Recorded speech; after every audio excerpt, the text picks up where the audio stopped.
I'm going to be helping you use UDFs with the TigerGraph Cloud. Before we get started, let's take a look at what we're going to be going over in this video.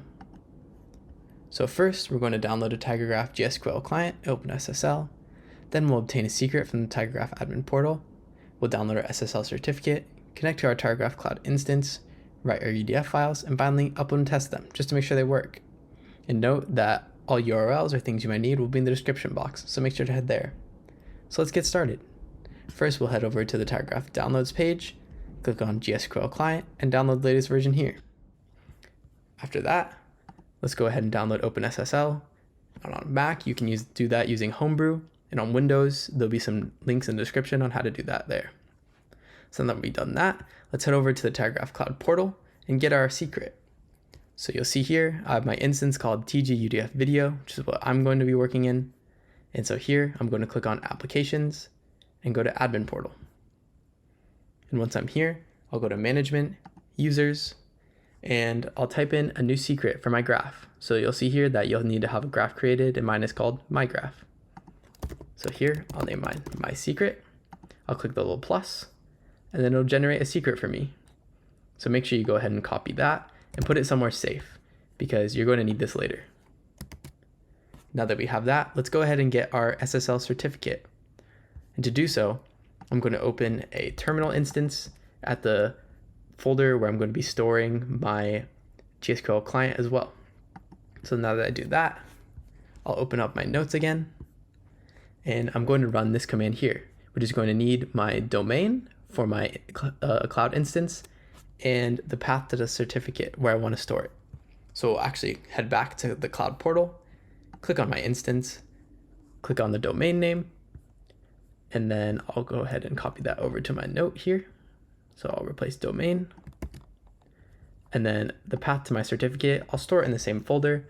So I'm going to delete that, and then I'm going to say my cert.pem. So I'll go ahead and copy this command. I'll go back to my terminal and I'll run it. And you should see done, which means it worked. If I go in here, we can see that I have my certificate right here. Go ahead and open that up better.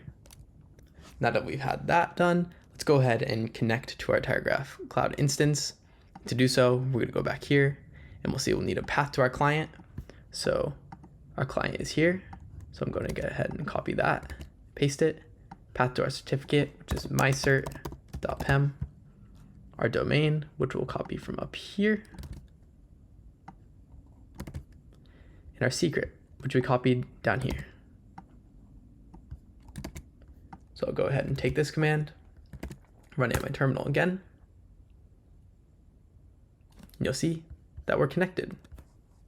So now that we're connected, go ahead and open up your favorite IDE or text editor so we can actually write our functions. So here you'll see I already have my function defined, but essentially it's just a function to split the strings and returns a listacume, which you'll notice is a type in GSQL. Once you have that and you have your function all done, you can go ahead and save it. And my function will be on the GitHub in the description as well. And so once we have that, I'm going to go back to GSQL terminal. I'm going to open up my notes actually and grab this command, which is put expr functions from with the path to our file name. So mine is expr functions, oopsie, expr function .hpp. Perfect. So now if I press enter, we should get put expr function successfully. Awesome. And now that you have that, let's head back to our TigerGraph Cloud portal for testing. And so instead of clicking on admin portal in our applications, we'll click Graph Studio. We'll make sure we're on our correct graph, which we are. Go to write queries. We'll do UDF test. Create that. And now we're going to have to just define a few things. So we'll define our listacume with a string as its type. We'll name it my split string, which is equal to string split, which is the name of our function that we created. And then we'll do apples and oranges. and what we want to split on, which is a space. We'll go ahead and print our result. So we'll go ahead and save. And if you try to run it now, you'll notice that it's going to say that it's not supported in interpreted mode yet. So any UDFs that you create, you're going to have to make sure you install your query to test them. So we'll go ahead and do that. Now that our query is installed, let's go ahead and run it. As you can see, it worked. We have apples and oranges as our two strings. I hope this helps you out at installing UDFs and getting there. And thanks for watching the video. Bye.